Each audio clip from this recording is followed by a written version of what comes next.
बातमी शिरूरमधून आहे। शिरूरमध्ये महायुतीचे उमेदवार शिवाजीराव आढळराव पाटील यांनी महाविकास आघाडीचे उमेदवार अमोल कोल्हे यांना लक्ष्य केले। केंद्रामध्ये सत्तेतला खासदार दिला तर निधी येतो, पण विरोधी पक्षातला खासदार दिला तर गेल्या 5 वर्षांसारखं मतदारसंघाचं वाटोळं होतं, अशा शब्दांमध्ये आढळराव पाटील यांनी कोल्हेंवर टीका केली आहे। आंबेगाव तालुक्यामध्ये गाव भेट दौऱ्यावेळी ते बोलत होते।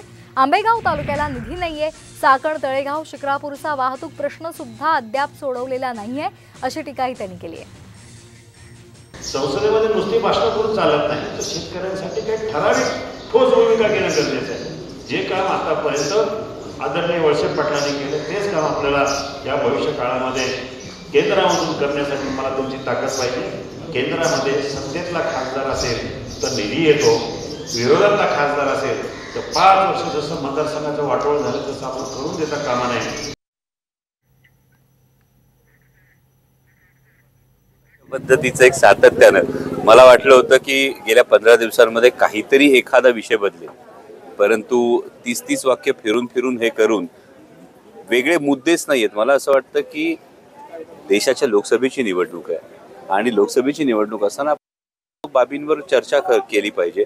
जो निधी आलाय हा 19,500 कोटी रुपयांचा जो नॅशनल हायवेचा निधी आहे, जी कामं पूर्ण झालेली आहेत, ही जर कुठलीच बघायची नसतील तर मला असं वाटतं की त्यांनी माझा कार्य अहवाल एकदा शांतपणे वाचावा, त्यांना तो निधी सगळा दिसेल। 5 वर्षामध्ये जे प्रकल्प आहेत, म्हणजे पुणे नाशिक जो रस्ता आहे, जो चाकणची वाहतूक कोंडी आहे, पुणे नाशिक महामार्गाची वाहतूक कोंडी आहे, सगळे प्रकल्प तसेच राहिले असे कुठे आरोप आढळून केले। नॅशनल हायवेच्या माध्यमातून याची निविदा प्रक्रिया झालेली आहे, निविदा प्रक्रिया सुरू आहे, आचारसंहितेमुळे ती थांबलेली आहे, हे सगळेजण जाणतात। त्यामुळे आपल्याला जे 15 वर्ष सोडवत